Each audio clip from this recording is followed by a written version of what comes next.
শ্রী হ্লাদিনী স্বরূপায় গৌরাঙ্গ সুহৃদায়চ ভক্ত শক্তি প্রদানায় গদাধর নমস্তুতে।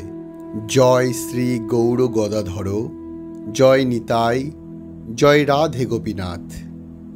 আজ আমি আপনাদের সামনে উপস্থাপন করতে চলেছি গৌরলীলার পঞ্চতত্ত্বের অন্যতম শ্রীল গদাধর পণ্ডিত গোস্বামীর দিব্য মহাজীবন চরিত কথা।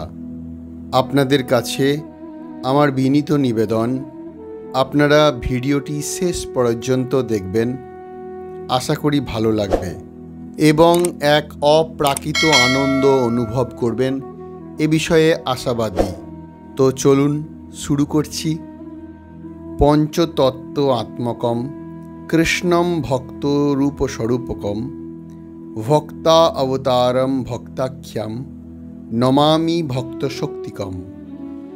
গৌড়ীয় বৈষ্ণবের এই পঞ্চতত্ত্ব হলেন শ্রী গৌরাঙ্গ, শ্রীমন নিত্যানন্দ, শ্রী গদাধর পণ্ডিত, শ্রী অদ্বৈতাচার্য ও শ্রী শ্রীবাস পণ্ডিত। এদের সম্মিলিত লীলাই গৌরাঙ্গ লীলা। পঞ্চতত্ত্ব অবতীর্ণ শ্রী চৈতন্য সঙ্গে পঞ্চতত্ত্ব মিলি করে সংকীর্তন রঙ্গে। পঞ্চতত্ত্ব এক বস্তু, নাহি কিছু ভেদ, রস আস্বাদিতে তবু বিবিধ বিভেদ। এই পঞ্চতত্ত্বের অন্যতম এবং মহাপ্রভুর অন্যতম অন্তরঙ্গ পার্ষদ ছিলেন শ্রীল গদাধর পণ্ডিত গোস্বামী। কৃষ্ণদাস কবিরাজ গোস্বামীর চৈতন্য চরিতামৃতে তিনি উল্লেখ করেছেন, শ্রী গদাধর পণ্ডিতাদি প্রভুর নিজ শক্তি, তাঁর সভার চরণে কর সহস্র প্রণতি। শ্রী গদাধর প্রভুর মহাপ্রেমের তুলনা নেই। শ্রী চৈতন্য লীলায় সমস্ত পার্ষদদের মহাপ্রেমের তুলনা একমাত্র তাঁদের নিজেদের সঙ্গেই করা যায়। শাস্ত্রে গদাধর তত্ত্ব সম্পর্কে গৌর গণোদ্দেশ দীপিকায় বর্ণন রয়েছে। ব্রজলীলায় যিনি প্রেমরূপা শ্রী রাধা বৃন্দাবনের ঈশ্বরী ছিলেন, তিনি এক্ষণে গৌরবল্লভ শ্রী গদাধর পণ্ডিত। পূর্বকালে বৃন্দাবনে যিনি শ্যামসুন্দরের প্রিয়তমা লক্ষ্মী ছিলেন, তিনি এখন গৌরচন্দ্রের প্রেমলক্ষ্মী শ্রী গদাধর পণ্ডিত। অনেকের মতে স্বয়ং শ্রী রাধিকা ও ললিতাজির মিলিত প্রকাশ হচ্ছেন গদাধর প্রভু। তিনি হচ্ছেন শক্তিতত্ত্ব। গদাধর আদি প্রভুর শক্তি অবতার, অন্তরঙ্গ ভক্ত করি গণন যাহার। গদাধর প্রভুই যে শ্রী রাধিকার অবতার, তার শাস্ত্রীয় প্রমাণ কি? গৌর গণোদ্দেশ দীপিকা শ্রী স্বরূপ দামোদর কৃত কর্চা ও শ্রী বাসুদেব ঘোষ তার পদে তার প্রমাণ দিয়েছেন। এছাড়াও শ্রী চৈতন্য চরিতামৃতের আদি ও মধ্য খণ্ডে বর্ণন রয়েছে, পণ্ডিতের ভাবমুদ্রা কহন না যায়, গদাধর প্রাণনাথ নাম হইল যায়। পণ্ডিতে প্রভুর প্রসাদ কহন না যায়, গদাইর গৌরাঙ্গ বলি যাঁরে লোকে গায়। প্রেমবিলাস গ্রন্থে বর্ণিত গৌরাঙ্গের অতি প্রিয় গদাধর হয়, রাধার প্রকাশ মূর্তি এই মহাশয়। এখন শাস্ত্র প্রমাণে তো জানা গেল, শ্রী রাধারানী কলিযুগে গৌরলীলায় গৌরলীলাকে পুষ্টি করার জন্য গদাধর পণ্ডিত রূপে অবতীর্ণ হয়েছিলেন।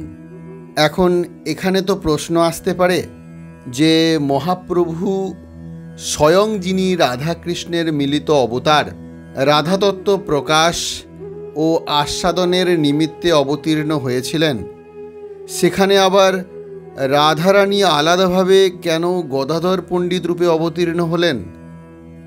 এর উত্তর হল, শ্রীকৃষ্ণ চৈতন্য যখন কৃষ্ণের প্রতি রাধার অতুলনীয় প্রেম অনুভব করতে চান, শ্রী গদাধর পণ্ডিত তখন সেই ভাবকে প্রতিনিধিত্ব করেন এবং এইভাবে তিনি মহাপ্রভুর পাশে তাঁর সন্ধানে তাঁকে সাহায্য করার জন্য উপস্থিত হয়েছেন। এটাও বলা হয় যে দাপরে ভগবান শ্রীকৃষ্ণ যখন রাধারানীর রাধা ভাব অর্থাৎ রাধা প্রেম চুরি করেছিলেন এবং কলিতে রাধাকৃষ্ণের মিলিত ভাব নিয়ে গৌরাঙ্গ মহাপ্রভু রূপে আবির্ভূত হন, গদাধর পণ্ডিত গোস্বামী রাধারানীর সেই অবশিষ্ট সত্তার প্রতিনিধিত্ব করার জন্য আবির্ভূত হয়েছিলেন। আবার আর এক মতে গৌরলীলার মধ্যে মহাপ্রভু যেহেতু সন্ন্যাস লীলায় অর্ধ জীবন অতিবাহিত করবেন, তখন তাঁর সেবা করার জন্য তাঁর সঙ্গে কোনো নারী থাকতে পারবেন না। তাই রাধারানী, যিনি তাঁর নিত্য সহচরী, পুরুষের বেশে গদাধর পণ্ডিত গোস্বামী রূপে মহাপ্রভুর নিত্য সহচর হয়ে লীলা করার জন্য আবির্ভূত হয়েছিলেন। এর পিছনে কাহিনী হলো এই যে কৃষ্ণ যখন তাঁর গোবৎস ও গোপসখাদের নিয়ে রাধারানীর বাড়ির সামনে দিয়ে গোচারণে যেতেন, তখন আঙিনায় দাঁড়িয়ে রাধারানী অপলক নয়নে কৃষ্ণকে দর্শন করতেন আর ভাবতেন, যদি আমি নারী না হয়ে পুরুষ হতাম তাহলে সব সময় কৃষ্ণের সঙ্গসুখ লাভ করতে পারতাম। রাধারানীর এই যে মনের ভাব, সেটাকে বৈষ্ণব পদকর্তারা তাদের পদকীর্তনে খুব সুন্দরভাবে ফুটিয়ে তুলেছেন। শ্রীল নরোত্তম দাস ঠাকুর মহাশয় তার প্রার্থনা গীতিতে বলেছেন, হেদে হে নাগর বড়, শুনো হে মুরলীধর, নিবেদন করি তুয়া পায়, চরণ নখরমণি যেন চাঁদেরও গাঁথনি, ভালো শোভে আমারও গলায়, শ্রীদাম সুদাম সঙ্গে যখন বনে যাও রঙ্গে, তখন আমি দুয়ারে দাঁড়ায়ে, মনে বলে সঙ্গে যাই গুরুজনার ভয় পাই, আঁখি রহে তুয়া পানে চেয়ে।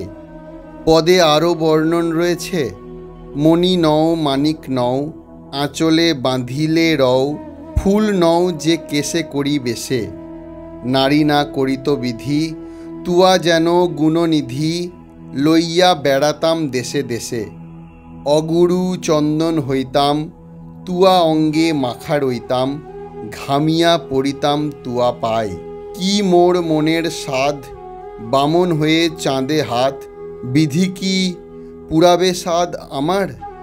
আর সেই রাধারানীর মনোবাসনা পূর্তি হেতু ব্রজেন্দ্র নন্দন শ্রীকৃষ্ণ গৌরাঙ্গ মহাপ্রভু রূপে অবতীর্ণ হলেন ফাল্গুনী পূর্ণিমার সন্ধ্যাকালে।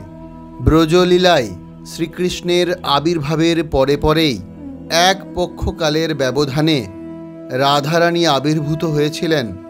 অনুরূপে গৌরলীলায় মহাপ্রভুর আবির্ভাবের ঠিক 1 বছর 1.5 মাস পরে 1487 খ্রিস্টাব্দের বৈশাখী অমাবস্যা তিথিতে গদাধর পণ্ডিত গোস্বামী রূপে আবির্ভূত হলেন। তবে আবির্ভাবের তিথি বিষয়ে মতপার্থক্য না থাকলেও আবির্ভাবের বছর নির্ণয়ে পণ্ডিতদের মধ্যে মতভেদ রয়েছে।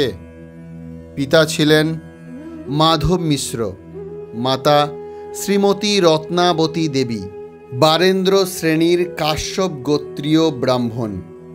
জন্মস্থান বাংলাদেশের চট্টগ্রামের বিক্রমপুর মহকুমার অন্তর্গত বেলেটি গ্রাম, মতান্তরে নবদ্বীপের নিকটস্থ চাঁপাহাটিতে পণ্ডিত গোস্বামীর মাতুলালয়ে। যাই হোক, মাধব মিশ্র অধ্যয়নের জন্য নবদ্বীপে এসেছিলেন এবং অদ্বৈত প্রভুর গৃহের নিকটেই তিনি বসবাস স্থাপন করেন। মাধব মিশ্রের দুই পুত্র, শ্রী গদাধর মিশ্র ও শ্রী বাণীনাথ মিশ্র। বাণীনাথ মিশ্রের দুই পুত্র, জ্যেষ্ঠ পুত্র ধ্রুবানন্দ ওরফে শিবানন্দ এবং অনুজ পদকর্তা নয়নানন্দ। গদাধর প্রভু আজীবৎ ব্রহ্মচারী ছিলেন, কিন্তু ভক্তি রত্নাকরে শ্রী হৃদয় চৈতন্যকে তাঁর পালিত পুত্র বলে স্পষ্ট উল্লেখ করা রয়েছে। এই গদাধর পণ্ডিত পঞ্চতত্ত্বের মধ্যে বয়সে সবচেয়ে ছোট ছিলেন। গদাধর জননী রত্নাবতী দেবী শচীদেবীকে বড় ভগিনীর ন্যায় দেখতেন, তাঁর সঙ্গে সর্বদা মেলামেশাদি করতেন। শৈশবলীলায় শ্রী গৌরহরি গদাধরকে সঙ্গে নিয়ে কখনো স্বীয় অঙ্গনে, কখনো আবার গদাধরের গৃহে বিবিধ খেলাধুলো করতেন। গ্রামের গঙ্গাদাস পণ্ডিতের পাঠশালায় উভয়ে একসঙ্গে অধ্যয়ন করতেন। মহাপ্রভু ক্ষণকালও গদাধর ছাড়া থাকতে পারতেন না। গদাধর প্রভুও মহাপ্রভু ছাড়া এক ক্ষণও থাকতে পারতেন না। শৈশবে গৌরাঙ্গ সুন্দর ছিলেন খুব চঞ্চল স্বভাবের। অপরদিকে শ্রী গদাধর পণ্ডিত শৈশবকালে ছিলেন অত্যন্ত শান্ত স্বভাবের, ধীর স্থির, নির্জনতা প্রিয় ও বৈরাগ্যবান। খুব ছোট বয়স থেকেই তিনি ভাগবত শাস্ত্র পড়তেন এবং খুব অল্প বয়সেই পণ্ডিত আখ্যায় ভূষিত হন। গৌরাঙ্গ সুন্দরের সঙ্গে তাঁর মনের মিল ছিল অতুলনীয়, কিন্তু একটি বিষয়ে গৌরাঙ্গ সুন্দরের সঙ্গে তার মনের মিল হতো না। শৈশবে গৌরাঙ্গ সুন্দর যাকে তাকে ন্যায়ের ফাঁকি জিজ্ঞাসা করতেন, আর গদাধর প্রভুর তা বিশেষ পছন্দ হতো না, আর তার জন্য তিনি কখনো কখনো মহাপ্রভুর থেকে দূরে থাকতে চাইতেন। কিন্তু গৌরাঙ্গ সুন্দর তাকে ছাড়তেন না। বলতেন, গদাধর, কিছুদিন বাদে আমি এমন বৈষ্ণব হব যে আমার দ্বারে ব্রহ্মা শিবাদিও আসবে। পরবর্তীতে মহাপ্রভুর গুরুদেব হয়েছিলেন শ্রী ঈশ্বর পুরীপাদ, আর এই ঈশ্বর পুরীপাদের গুরুদেব ছিলেন মহাপ্রেম স্বরূপ সিদ্ধ পুরুষ মাধবেন্দ্র পুরীপাদ, অর্থাৎ শ্রী চৈতন্য মহাপ্রভুর পরম গুরুদেব। আবার আর এক দিক দিয়েও গদাধর প্রভুর গুরুদেবের গুরুদেব ছিলেন মাধবেন্দ্র পুরীপাদ। সুতরাং সেই দিক দিয়ে শ্রী চৈতন্য মহাপ্রভু ও গদাধর প্রভু একই শাখাভুক্ত। একসময় শ্রী ঈশ্বর পুরীপাদ নবদ্বীপে শ্রী গোপীনাথ আচার্যের গৃহে কয়েক মাস অবস্থান করেন। সেই সময় পুরীপাদ গদাধর প্রভুর অত্যধিক ভক্তি ও বৈরাগ্য দর্শন করে অতি স্নেহ করে গদাধরকে স্বরচিত কৃষ্ণ লীলামৃত নামক গ্রন্থ অধ্যয়ন করান। গদাধর পণ্ডিতেরে আপনার কৃত পুঁথি পড়ায়েন নাম কৃষ্ণ লীলামৃত। একদিন হয়েছে কি, পথমধ্যে চলতে চলতে গদাধরকে প্রশ্ন করলেন নিমাই, ন্যায় পড়ে খুব তো পণ্ডিত হয়ে উঠেছ, আমার প্রশ্নের উত্তর দাও। নিমাই প্রশ্ন করলেন, মুক্তির লক্ষণ কি? গদাধর প্রভু শাস্ত্রগত অর্থ যা জানা ছিল তা বললেন। নিমাই বললেন, ঠিক হলো না। তখন গদাধর প্রভু আবার ব্যাখ্যা করলেন, আত্যন্তিক দুঃখ নিবৃত্তি মুক্তি। নিমাই সে ব্যাখ্যাও খণ্ডন করে দিল। বললেন, এখন বাড়ি যাও, পরে বুঝবে। কিন্তু গদাধর প্রভু কিছুতেই বুঝে উঠতে পারলেন না। এরপর নিমাই গয়া যাত্রা করলেন। গয়া থেকে যে নিমাই ফিরলেন সে অন্য নিমাই। পরম অদ্ভুত কথা, মহা অসম্ভব, নিমাই পণ্ডিত হইলা পরম বৈষ্ণব। শ্রীবাস পণ্ডিতের গৃহে একটি অক্ষয় অব্যয় ফুলের গাছ ছিল, যেখানে প্রাতকালে সমস্ত ভক্তরা আসত ফুল তোলার জন্য। এই দিন হয়েছে কি, শ্রীবাস পণ্ডিতের বাড়িতে ফুল তুলতে ব্যস্ত গদাধর। সাজি হাতে শ্রীমান পণ্ডিত এসেছেন। গদাধর প্রভু ফুল তুলছেন আর হাসছেন। শ্রীবাস পণ্ডিত জিজ্ঞাসা করলেন, এত হাসছ কেন গদাধর?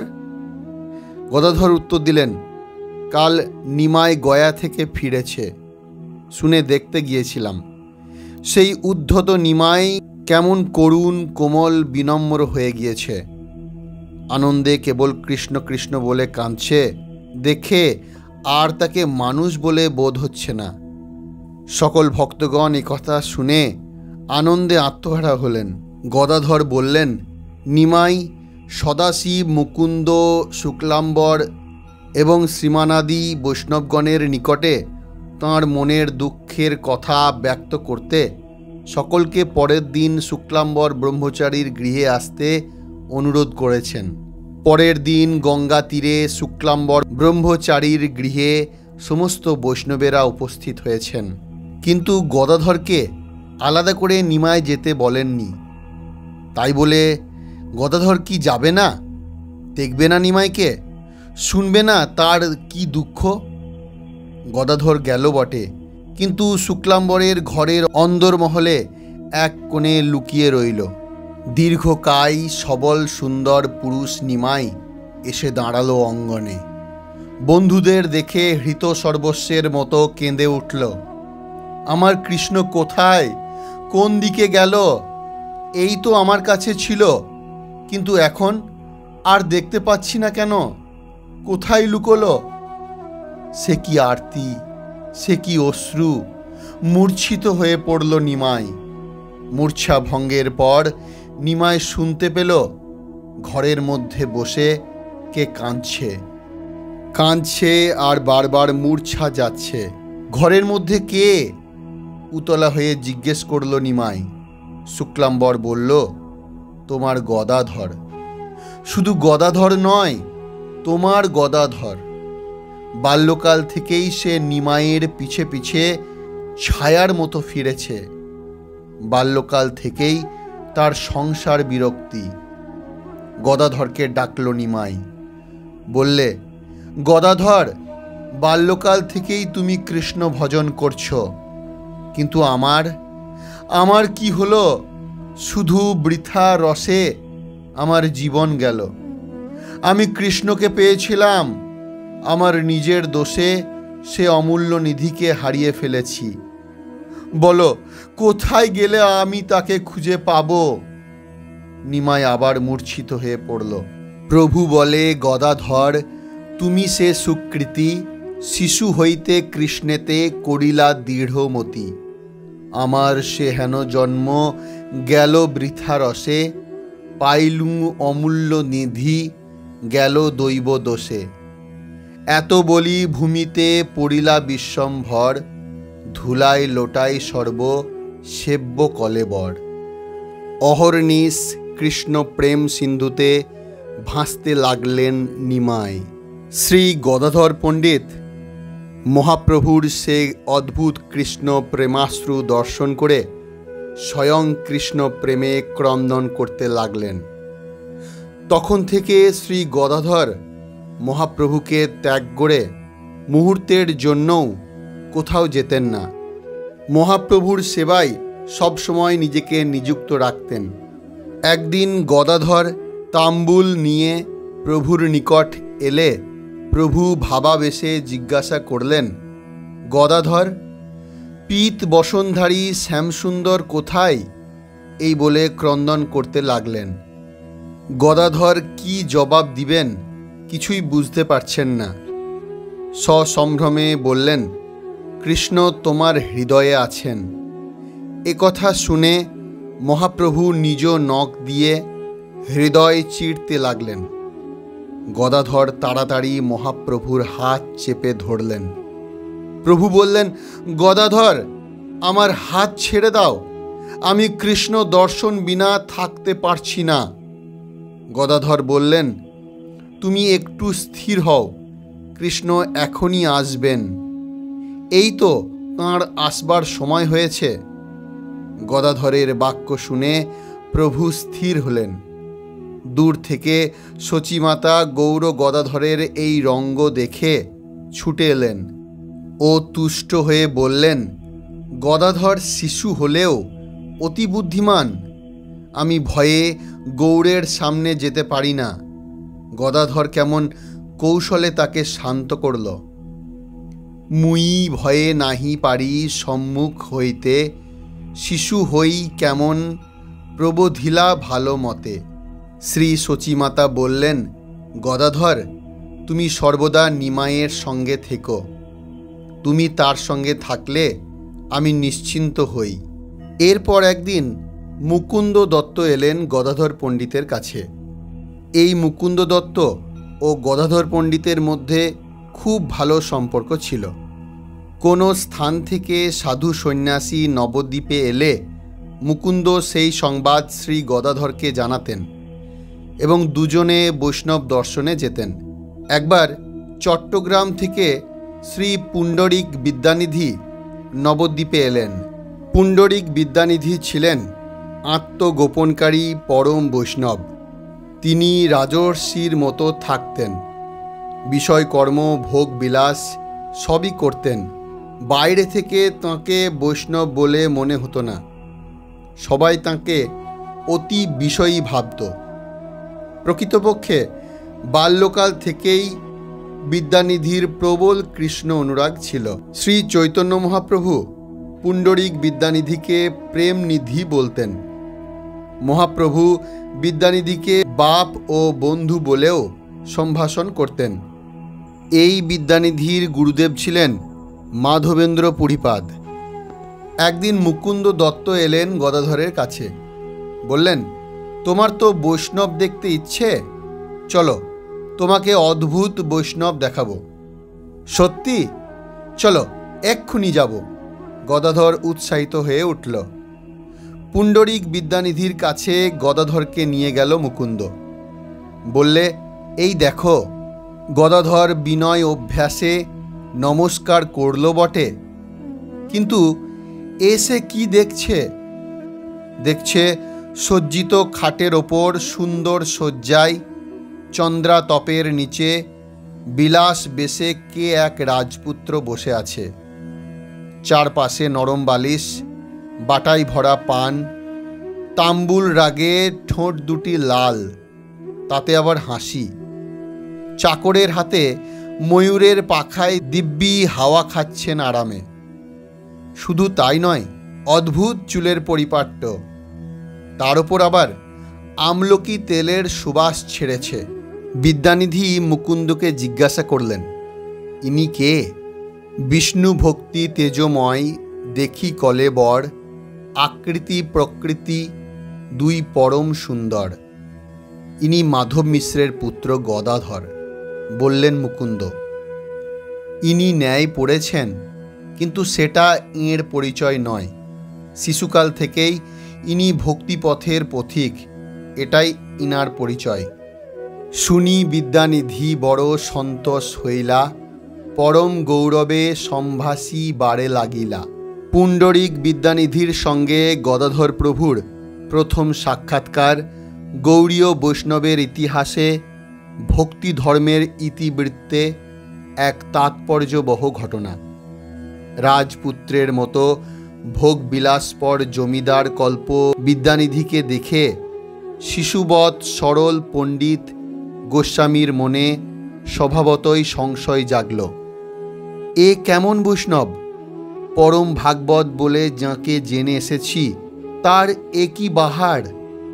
অন্তর্যামীর জানতে কিছু বাকি থাকল না। শ্রী গদাধর তাঁর মহাবিষয়ী প্রায় বেশ ব্যবহারী দেখে যে শ্রদ্ধা নিয়ে এসেছিলেন তা হারিয়ে ফেললেন। মুকুন্দ গদাধরের মনোভাব বুঝতে পেরে ভাবল, পুণ্ডরিকের আসল রূপ এবার প্রকাশ করে দিই। তাই ভাগবত থেকে পুতনা সম্পর্কিত একটি শ্লোক সুস্বরে আবৃত্তি করল, যেখানে বলা আছে যে পুতনা রাক্ষসী বিষ দিয়ে শ্রীকৃষ্ণকে হত্যা করতে গিয়েছিল। তার মাতৃস্তন পান করার জন্য তাঁকেও ঈশ্বর শ্রীকৃষ্ণ মাতৃপদ দিয়েছেন। এ হেন করুণা ঘন ঈশ্বরকে অবোধ জীব ভজনা করে না, স্মরণ করে না। ভক্তিযোগের এহেন বর্ণনা শুনে পুণ্ডরিক বিদ্যানিধির তার নিজের প্রতি আর কোনো নিয়ন্ত্রণ রইল না। ভগবৎ প্রেমে মাতোয়ারা হয়ে গেলেন। পর্যায়ক্রমে একই সঙ্গে পুণ্ডরিক বিদ্যানিধির অশ্রু, কম্প, পুলক, স্বেদ, মূর্ছা, হুঙ্কার প্রভৃতি অষ্টসাত্ত্বিক বিকার হতে লাগল। প্রেমাবেশে বিদ্যানিধি তাঁর দামি বস্ত্র ছিঁড়ে ফেলে ভূলুণ্ঠিত হলেন। শুনিলেন মাত্র ভক্তি যোগের বর্ণন, বিদ্যানিধি লাগিলেন করিতে ক্রন্দন। নয়নে অপূর্ব বহে শ্রী আনন্দধার, যেন গঙ্গা দেবীর হইল অবতার। এমতো ভক্তির প্রকাশ দেখে গদাধর প্রভু মুগ্ধ হলেন। আগে বিদ্যানিধি সম্পর্কে নিজের বিরূপ মনোভাবের জন্য মনে মনে লজ্জিত হলেন, নিজেকে দোষী সাব্যস্ত করলেন এবং মুকুন্দকে বললেন, পুণ্ডরিক বিদ্যানিধির কাছে তিনি যদি দীক্ষা নেন তাহলেই একমাত্র শিষ্যরূপে তার মার্জনা হয়। বিদ্যানিধিকে মুকুন্দ জানালেন গদাধর প্রভুর ইচ্ছার কথা। পুণ্ডরিক বিদ্যানিধি আনন্দের সঙ্গে সম্মত হলেন। বললেন, এমন শিষ্য পাওয়া ভাগ্যের ব্যাপার। শুনিয়া হাসেন পুণ্ডরিক বিদ্যানিধি, আমারে তো মহারত্ন মিলাইলা বিধি, করাইমু ইহাতে সন্দেহ কিছু নাই। বহু জন্ম ভাগ্যে সে এমত শিষ্য পায়। তারপর গদাধর নিমাইয়ের কাছে গিয়ে সমস্ত কথা বলল অকপটে এবং পুণ্ডরিকের কাছে গিয়ে দীক্ষা নিতে চাওয়ার কথা প্রকাশ করলেন। সানন্দে সম্মতি দিলেন নিমাই। দীক্ষার শুভ দিন স্থির হল। শুক্লা দ্বাদশীর দিন গদাধর প্রভু পুণ্ডরিক বিদ্যানিধির কাছে দীক্ষা পেলেন। যজ্ঞ গুরু শিষ্য পুণ্ডরিক গদাধর, দুই কৃষ্ণ চৈতন্যের প্রিয় কলেবর। পুণ্ডরিক গদাধর দুইর মিলন, যে পড়ে যে শুনে তারে মিলে প্রেম ধন। পুণ্ডরিক বিদ্যানিধির চরণে আশ্রয় নিলেও গদাধরের নিষ্ঠা ছিল গৌরচরণে। প্রভু যখন নবদ্বীপপুরে লীলাবিলাস করতে লাগলেন তখন প্রধান সহায় গদাধর ব্রজের রায়কানাই এবার গৌর গদাধর রূপে গঙ্গা তটে বিহার করছেন। একদিন প্রভু নগর ভ্রমণ করতে করতে গঙ্গা তটে এলেন এবং উপবন মধ্যে বসলেন। তখন ব্রজলীলার কথা স্মরণ হল। মুকুন্দ দত্ত মধুর স্বরে পূর্বরাগ গাইতে লাগলেন। গদাধর বন থেকে পুষ্প চয়ন করে হাড় গেথে প্রভুর কণ্ঠে দিলেন। পূর্বে বৃন্দাবনে শ্রী রাধা যেমন শ্রীকৃষ্ণকে সাজাতেন, গদাধর প্রভু ঠিক সেইভাবে প্রভুকে সাজাতে লাগলেন। কেহ মধুর গীত গাইতে লাগলেন, কেহ মধুর ছন্দে নৃত্য করতে লাগলেন। অতঃপর শ্রী গৌরসুন্দর গদাধর প্রভুকে বাম পার্শ্বে নিয়ে এক বৃক্ষ মূলের বেদিতে বসলেন। যেমনটি শ্রী গোবিন্দ রাধারানীকে বাম পার্শ্বে নিয়ে অবস্থান করেন। শ্রী অদ্বৈত আচার্য আরতি করতে লাগলেন। প্রভুর দক্ষিণে শ্রী নিত্যানন্দ বসলেন। শ্রীবাস পণ্ডিত ফুলের হার দিয়ে সাজাতে লাগলেন। নরহরি চামর ব্যজন করতে লাগলেন। অন্যান্য পার্শ্বদেরা বিভিন্ন রাগে গান করতে লাগলেন। এই রূপে গদাধর প্রভু নদিয়া লীলায় জগাই মাধায় উদ্ধারের সময় মহাপ্রভুর সঙ্গে ছিলেন এবং উদ্ধারের পর মহাপ্রভুর সঙ্গে জলকেলিতে অংশগ্রহণ করেন। তারপর শ্রী চন্দ্রশেখর ভবনে ঐতিহাসিক নাট্যরঙ্গে শ্রী গদাধরের গোপিকা বেশের নৃত্য কাজী দমনের সময় মহাপ্রভুর বাম পার্শ্বে গদাধর প্রভুর নৃত্য ইত্যাদি বিবিধ লীলা সাঙ্গ করে অতঃপর মহাপ্রভুর সন্ন্যাস লীলায় অংশী হলেন। সন্ন্যাস গ্রহণের পূর্বে মহাপ্রভু একদিন গদাধরকে ডেকে তাঁর গৃহত্যাগের কথা জানালেন। গদাধর প্রভু গৌরকে নানাভাবে বোঝালেন, কিন্তু মহাপ্রভু অনড় ছিলেন। মহাপ্রভু সন্ন্যাস গ্রহণের পূর্ব রাত্রে শ্রী গৌরাঙ্গ সহ শ্রী গদাধর এক গৃহে রাত্রিবাস করলেন। তৎপশ্চাৎ মহাপ্রভুর সন্ন্যাস গ্রহণের সঙ্গী হলেন। মহাপ্রভুর সন্ন্যাস গ্রহণের পর যখন শান্তিপুর হয়ে নীলাচলের উদ্দেশ্যে যাত্রা করলেন, তখন মহাপ্রভু নিত্যানন্দ প্রভু, মুকুন্দ সহ গদাধর প্রভুও নীলাচলের উদ্দেশ্যে শান্তিপুর থেকে যাত্রা করেন। নীলাচলে গদাধর প্রভু মহাপ্রভুর সঙ্গে একসঙ্গে বাস করতেন। মহাপ্রভুর জন্য তাম্বুল এনে দিতেন, শয্যাদি প্রস্তুত করতেন, ইত্যাদি নানাবিধ সেবায় নিজেকে নিযুক্ত রাখতেন। আর মহাপ্রভুকে নিয়মিত সুললিত কণ্ঠে ভাগবত পাঠ করে শোনাতেন। সপার্ষদ গৌরসুন্দর বসে তা শুনতেন। গদাধর পণ্ডিত প্রভুর আগে বসি, পরে ভাগবত সুধা ঢালে রাশি রাশি। এইভাবে বেশ চলছিল। একসময় গদাধর প্রভু একটি বিষয় লক্ষ্য করলেন। মহাপ্রভু তার পারিষদবৃন্দদের এক একটি সেবার দায়িত্ব দিয়ে তাঁর কাছ থেকে দূরে পাঠিয়ে দিচ্ছেন। যেমন নিত্যানন্দ প্রভুকে বঙ্গদেশে পাঠিয়ে দিলেন ঘরে ঘরে হরিনাম প্রচার করার জন্য।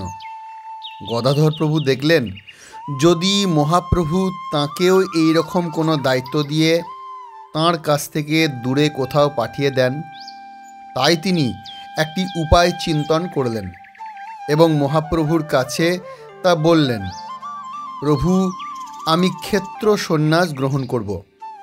গদাধর প্রভুর বিচার ছিল, মহাপ্রভু তাঁর মায়ের আদেশ অনুসারে নীলাচলে এসেছেন এবং নীলাচলে তিনি চিরকাল থাকবেন। ফলত আমি যদি ক্ষেত্র সন্ন্যাস গ্রহণ করি, তাহলে আমিও সবসময় মহাপ্রভুর সান্নিধ্যে থাকতে পারব। আর তাই তিনি ক্ষেত্র সন্ন্যাসের আজ্ঞা চেয়ে নিলেন মহাপ্রভুর কাছ থেকে। মহাপ্রভু বললেন, তুমি ক্ষেত্র সন্ন্যাসের মানে বোঝো? তুমি আজীবন শ্রীক্ষেত্র ধাম ত্যাগ করতে পারবে না। গদাধর প্রভু বললেন, আমি তাই থাকব। গদাধর প্রভুর উদ্দেশ্য শ্রীক্ষেত্রে বাস করা নয়, উদ্দেশ্য ছিল মহাপ্রভুর নিকটে বাস করা। অতঃপর গদাধর প্রভু ক্ষেত্র সন্ন্যাস নিয়ে মহাপ্রভুর সঙ্গে বিহার করতে করতে একদিন পারিষদ সহ মহাপ্রভু গোপীভাবে ভাবিত হয়ে সমুদ্র তীরবর্তী চটক পর্বতের নিকট ছুটে গেলেন এবং সেখানকার বালুকারাশি সরাতে সরাতে গোপীনাথ বিগ্রহ আবিষ্কার করলেন এবং গদাধর প্রভুকে উপহারস্বরূপ গোপীনাথের সেবা পূজার দায়িত্ব অর্পণ করলেন। অতঃপর মহাপ্রভু তাঁর পারিষদদের সাহায্য নিয়ে সেখানেই গৃহ নির্মাণ করে গোপীনাথের সেবা পূজার ব্যবস্থা করে দিলেন। একটি বাগানে গোপীনাথের সেবা প্রতিষ্ঠা করা হয়েছিল। ওড়িয়া অর্থে বাগান কথার অর্থ তোটা, তাই এই বিগ্রহ তোটা গোপীনাথ বা টোটা গোপীনাথ নামে পরিচিত, যা এখনও শ্রীক্ষেত্রে বিরাজমান। গৌড়ীয় বৈষ্ণব সাধকদের বিশ্বাস, এ জাগ্রত মহাবিগ্রহ স্বয়ং প্রকাশিত। তোটা গোপীনাথের সাথী শ্রী রাধিকা ও শ্রী ললিতা এখানে ব্যতিক্রমভাবে কৃষ্ণবর্ণা। বলা হয়, কৃষ্ণ প্রেমে পরম ভাব আবিষ্টা হয়ে তাঁরা কৃষ্ণবর্ণা হয়েছেন। যাই হোক, গদাধর প্রভু গোপীনাথের সেবা নিয়ে সেখানেই বসবাস করতে শুরু করলেন। আর মহাপ্রভু থাকতেন গম্ভীরায় কাশী মিশ্রের বাড়িতে। সেখানে থেকেই রাধা ভাব আস্বাদন করতেন। সেখানে তিনি গদাধর প্রভুকে আনতেন না, কারণ তিনি রাধা ভাবকে আস্বাদন করতে এ জগতে এসেছেন। সেখানে যদি গদাধর প্রভু চলে আসেন তাহলে তাঁর ভাবের ব্যাঘাত হবে। গদাধরকে তাই টোটা গোপীনাথের সেবা দিয়ে কিছুটা দূরে রাখলেন। কিন্তু মহাপ্রভু প্রতিদিন জগন্নাথের মঙ্গলারতি দর্শন করে হরিদাস ঠাকুরের সঙ্গে সিদ্ধ বকুলে দেখা করতে যেতেন। তারপর সেখান থেকে দ্বীপ্রহরে গদাধর প্রভুর সঙ্গে মিলিত হতে টোটা গোপীনাথের কাছে চলে যেতেন। আর এদিকে গদাধর প্রভু গোপীনাথের সেবা পূজা সম্পন্ন করে একটু অবসর হতেন। ঠিক সেই সময় মহাপ্রভু উপস্থিত হয়ে গদাধর প্রভুকে নির্দেশ দিতেন, তুমি ভাগবতের পাঠ করো, আমি শুনব।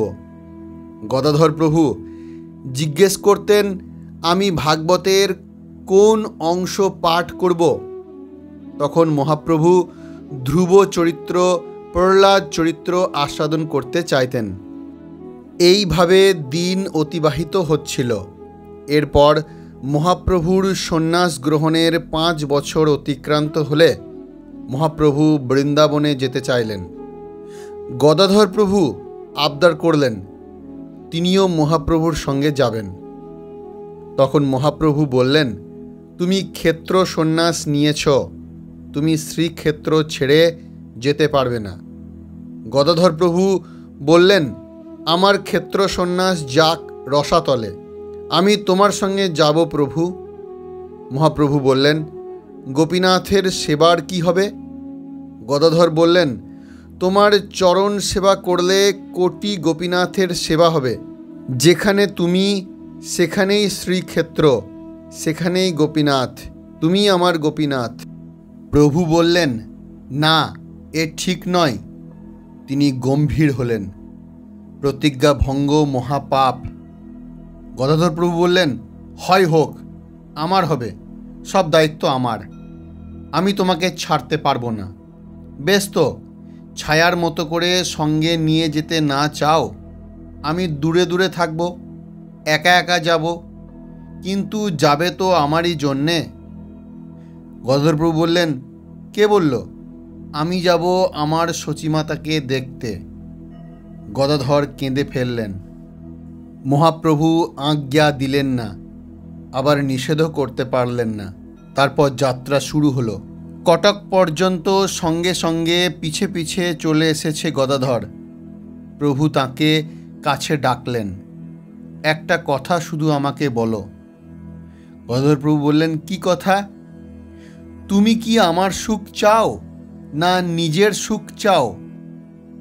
এই তো শেষ কথা। গদাধর স্তব্ধ হয়ে রইল। কৃষ্ণ সুখে সুখী হওয়াতেই তো সুখ। প্রভু বললেন, যদি আমার সুখ তোমার কাম্য হয় তবে তুমি নীলাচলে ফিরে যাও, আমার দিব্যি যদি আর কিছু বলো। গদাধর এই কথা শুনে মূর্ছিত প্রায় হয়ে পড়ল। প্রভু এই সুযোগে সার্বভৌম ভট্টাচার্যকে বললেন, ওকে শ্রীক্ষেত্রে ফিরিয়ে নিয়ে যাও, আমি ভক্তের প্রতিজ্ঞা লঙ্ঘন হতে দেব না। সেবার আর প্রভুর বৃন্দাবন যাওয়া হলো না। গৌড়দেশ থেকেই ফিরতে হলো নীলাচলে। ফিরে এসে বললেন, গদাধরকে দুঃখ দিয়েছিলাম বলেই এই যাত্রায় বৃন্দাবন দর্শন হলো না। গদাধর ছাড়ি গেলাম, ইহ দুঃখ পাইল, সেই হেতু বৃন্দাবন যাইতে নারিল। গদাধর প্রভু তখন বললেন, তুমি স্বয়ং ভগবান, স্বতন্ত্র ঈশ্বর, তুমি যখন যেখানে ইচ্ছা যেতে সমর্থ। যেখানে তুমি সেখানেই বৃন্দাবন, গঙ্গা যমুনা। তুমি তো কেবলমাত্র লোক শিক্ষার জন্য বৃন্দাবনে যাচ্ছিলে। ঠিক আছে, আগামী রথযাত্রা পার করে বর্ষাকাল অতিবাহিত করে বিজয়া দশমীতে বৃন্দাবনের উদ্দেশ্যে যেও। সকল পারিষদবৃন্দ গদাধর প্রভুর সঙ্গে সহমত পোষণ করলেন। মহাপ্রভু বললেন, তবে তাই হোক। এরপর একদিন নিত্যানন্দ প্রভু বঙ্গদেশের এক ভক্তের দেওয়া অত্যন্ত উৎকৃষ্ট মানের চাউল সঙ্গে নিয়ে নীলাচলে যাত্রা করেন এবং সরাসরি টোটা গোপীনাথ মন্দিরে উপস্থিত হন।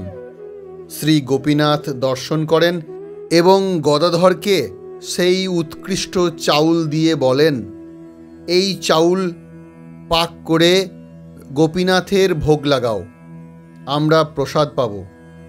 গদাধর বললেন, এই উৎকৃষ্ট চাউল তো বৈকুণ্ঠের চাউল, স্বয়ং লক্ষ্মীদেবী পাক করেন। তো ঠিক আছে, আমি এখনই এই চাউল পাক করে গোপীনাথের ভোগ লাগাবো। ভোগ রন্ধন করে গোপীনাথের সেবা দিয়ে দুইজনে যেই বসেছেন প্রসাদ পেতে, হঠাৎ তখন মহাপ্রভু একাকী সেখানে উপস্থিত হলেন। মহাপ্রভু এসে বললেন, নিত্যানন্দের আনিত তণ্ডুল, গদাধরের রন্ধন আর গোপীনাথের ভোগ, এতে কি আমার ভাগ নেই? এতে তো আমারও ভাগ রয়েছে। এই বলে তিনজনে মহানন্দে প্রসাদ ভোজন করলেন। আর একটি লীলায় পাওয়া যায়, গদাধর প্রভু একসময় মহাপ্রভুকে বলেন, এবার তুমি আমাকে মন্ত্র দাও। মহাপ্রভু বলেন, কেন? তোমার আগের ইষ্টমন্ত্রর কী হলো? সে মন্ত্র আমি আরেকজনের কাছে প্রকাশ করে ফেলেছিলাম, তাই সে মূর্তির ভালো স্ফূর্তি হচ্ছে না। তা হোক, তুমি আবার সেই পুণ্ডরিকের কাছ থেকেই মন্ত্র নিও। পুণ্ডরিক এসে যাবে নীলাচলে। হলেও তাই, পুণ্ডরিকের কাছে আবার গদাধর প্রভু পুনর্দীক্ষা নিলেন। এটা থেকে আমরা এই শিক্ষা পাই যে সম্প্রদায় সম্পন্ন এবং সৎ গুরুদেবের কাছ থেকে দীক্ষা মন্ত্র গ্রহণ করলে পুনঃ অন্য কাকেও দীক্ষাগুরু হিসাবে গ্রহণ করা নিষিদ্ধ। এটাই শ্রীমন মহাপ্রভু গদাধর পণ্ডিত গোস্বামী দ্বারা শিক্ষা প্রদান করেছেন। এইভাবে নীলাচলে গৌর গদাধর একত্রে বহুবিধ লীলাবিলাস করেছিলেন। অতঃপর 1533 সালে মহাপ্রভু 48 বছর বয়সে লীলা সংবরণ করলেন। ভক্তি রত্নাকরে উল্লিখিত শ্রী গদাধর পণ্ডিতের সেবিত শ্রী গোপীনাথের শ্রী অঙ্গে মহাপ্রভু বিলীন হন। গদাধর গোস্বামীর গৌরপ্রীতি ও শ্রদ্ধা এত গভীর ছিল যে মহাপ্রভু অপ্রকট হবার পর মহাবিরহে পণ্ডিতের গৌরাঙ্গ প্রেম বুঝন না যায়, প্রতিজ্ঞা শ্রীকৃষ্ণ সেবা ছাড়িলা তৃণপ্রায়। শ্রী গৌরাঙ্গ অপ্রকট হলে শ্রী গদাধরের হৃদয় বিদারক বিরহ দশা শুরু হয়। তিনি এতটাই মুহ্যমান হয়ে পড়েছিলেন যে শরীর বৃদ্ধাবস্থার মতো ভগ্নপ্রায় হয়ে পড়েছিল। সোজা হয়ে দাঁড়াতে পারতেন না। ফলত গোপীনাথের সেবা পূজায় ব্যাঘাত হতো। বিগ্রহকে মালা পরাতে পারতেন না। শ্রী গোপীনাথ তা বুঝতে পেরে তাঁর প্রিয়তমা শ্রী রাধা স্বরূপা শ্রী গদাধরের অসুবিধার কথা ভেবে তাঁর হাতে সেবা পূজার আশায় দণ্ডায়মান টোটা গোপীনাথ আসনপর অবস্থায় বসে পড়েন। আবার অন্য মতে গোপীনাথের অন্যতম সহকারী পূজারী তথা গদাধর পণ্ডিতের শিষ্য মামু ঠাকুর বৃদ্ধ ও নুজ হলে গোপীনাথের কাছে প্রার্থনা করলে গোপীনাথ ভক্তের আকুল প্রার্থনায় সাড়া দিয়ে দণ্ডায়মান বিগ্রহ বসে পড়েছিলেন। এই মামু ঠাকুর গদাধরের নির্দেশে পরবর্তীকালে গোপীনাথের সেবা পূজার দায়িত্ব গ্রহণ করেন। একটি বিশেষ বিষয় উল্লেখ্য, কৃষ্ণের এইরূপ আসনরত অবস্থায় বসে থাকার বিগ্রহ টোটা গোপীনাথ ও মহাপ্রভুর সন্ন্যাস ধামে প্রকটিত শ্রী রাধাকান্ত দেবের বিগ্রহ ছাড়া সমগ্র ভারতবর্ষে সচরাচর দেখা যায় না। গদাধর প্রভুর লীলার অন্ত নেই। তথাপি ভিডিওটি শেষ করতে হবে। তাই শেষ করার পূর্বে গদাধর প্রভুর জীবনের বিশেষ কয়েকটি কথা উল্লেখ না করলে মূল্যায়ন যথার্থ হবে না। গদাধর প্রভু ছিলেন প্রচার বিমুখ। গৌড়ীয় ভক্তি আন্দোলনে তাঁর ভূমিকা কোনো অংশে কম ছিল না, কিন্তু তিনি থেকে গেলেন আড়ালেই। শ্রী গদাধর প্রভুর লীলার অনুপুঙ্খ বর্ণনা বৈষ্ণব গ্রন্থের পাতায় পাতায় আলোকিত হয়ে আছে। শ্রী যদুনাথ দাস কৃত শাখার নির্ণয়ামৃত থেকে পণ্ডিত গোস্বামীর অনেক তথ্য পাওয়া যায়। শ্রী গদাধর পণ্ডিত গোস্বামী রচিত মহামূল্যবান ভক্তি শাস্ত্র হল প্রেমামৃত স্তোত্র। শ্রী চৈতন্য চরিতামৃতের আদি দ্বাদশ অধ্যায়ে শ্রী গদাধর শাখার যে 32 জন বৈষ্ণব আচার্য সাধকদের নাম পাওয়া যায়, তার থেকে বেশি জন মহাত্মার নাম পাওয়া যায় শ্রী যদুনাথ দাসের শ্রী পণ্ডিত গোস্বামী শাখার নির্ণয়ামৃতে। অতঃপর মহাপ্রভুর অপ্রকটের 1 বছর পর গদাধর প্রভু তাঁর অপ্রকট লীলায় যাওয়ার পূর্বে তিনি একদিন তাঁর ভ্রাতুষ্পুত্র তথা তাঁর অন্যতম প্রিয় শিষ্য শ্রী নয়নানন্দ গোস্বামীকে ডেকে তিনি তাঁর স্বহস্ত লিখিত গীতা নয়নানন্দকে প্রদান করেন, যার মধ্যে একটি শ্লোক শ্রীমন মহাপ্রভুর হাতে লেখা আছে এবং গলদেশে যে গোপীনাথ তথা মেয় কৃষ্ণ শোভা পেত সেটি নয়নানন্দের হাতে প্রদান করেন এবং বলেন, রাঢ় দেশে বর্তমান শ্রীপাঠ ভরতপুরে গিয়ে সেবা পূজা স্থাপন করতে। প্রেম বিলাস গ্রন্থের দ্বাবিংশ বিলাসে সে কথার উল্লেখ রয়েছে। অতঃপর 1534 খ্রিস্টাব্দের জ্যৈষ্ঠ অমাবস্যা তিথিতে শ্রী শ্রী গদাধর পণ্ডিত গোস্বামী অপ্রকট লীলা সম্পন্ন করেন। পণ্ডিত গোসাইয়ের অপ্রকটের পর শ্রী শ্রী নয়নানন্দ গোস্বামী তাঁর অন্ত্যেষ্টি ক্রিয়া সম্পন্ন করে রাঢ় দেশের ভরতপুরে এসে বসতি স্থাপন করেন এবং সেখানে গদাধর প্রভুর স্বহস্ত লিখিত গীতা ও গদাধরের গলদেশে শোভিত মেয় কৃষ্ণ তথা গোপীনাথের সেবা পূজা প্রতিষ্ঠা করেন, যা অদ্যাবধি নিত্য সেবারূপে চলে আসছে। একটি বিশেষ উল্লেখযোগ্য বিষয় হল শ্রীপাঠ ভরতপুরে মহাপ্রভুর হস্তাক্ষর সম্বলিত গদাধর প্রভুর স্বহস্ত লিখিত গীতার যে টিকা সংরক্ষিত রয়েছে তাতে গীতার 745টি শ্লোকের কথা উল্লেখ আছে। আপনারা চাইলে এই শ্রীপাঠ দর্শন করতে আসতে পারেন। আমি এই শ্রীপাঠে জন্মেছি, বড় হয়েছি এবং বাসধন্য। এই শ্রীপাঠের সম্পূর্ণ ইতিহাস ও পথ নির্দেশিকার বিবরণ সম্বলিত একটি ভিডিওর লিঙ্ক ডেসক্রিপশন বক্সে দিয়ে দিলাম। আপনারা ঘরে বসেও দর্শন করতে পারবেন। সকলকে ধন্যবাদ শেষ পর্যন্ত সঙ্গে থাকার জন্য। আমার তথ্য পরিবেশনে ও শব্দ চয়নে কোনোরূপ ভুল ত্রুটি পরিলক্ষিত হলে শ্রোতা মণ্ডলীর কাছে অনুরোধ, আপনারা নিজ গুণে এই অধমকে ক্ষমা করে দেবেন। সঙ্গে থাকবেন। ভিডিওটি ভালো লাগলে একটি লাইক দেবেন, সঙ্গে কমেন্টস করে উৎসাহিত করবেন এবং প্রচুর প্রচুর শেয়ার করে জনমানুষে গদাধর পণ্ডিত গোস্বামীর জীবনকথা ছড়িয়ে দেবেন। এবং আমার ভিডিও শ্রবণ করতে ভালো লাগলে অতি অবশ্যই চ্যানেলটি সাবস্ক্রাইব করে পাশে থাকবেন।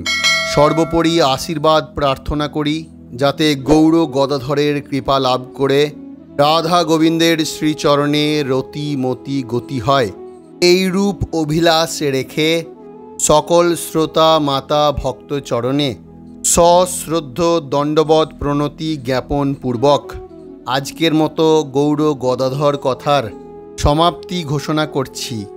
শ্রীকৃষ্ণ চৈতন্য প্রভু নিত্যানন্দ শ্রী অদ্বৈত গদাধর শ্রীবাসাদি গৌর ভক্তবৃন্দ। হরে কৃষ্ণ কৃষ্ণ কৃষ্ণ হরে হরে, হরে রাম রাম রাম হরে হরে।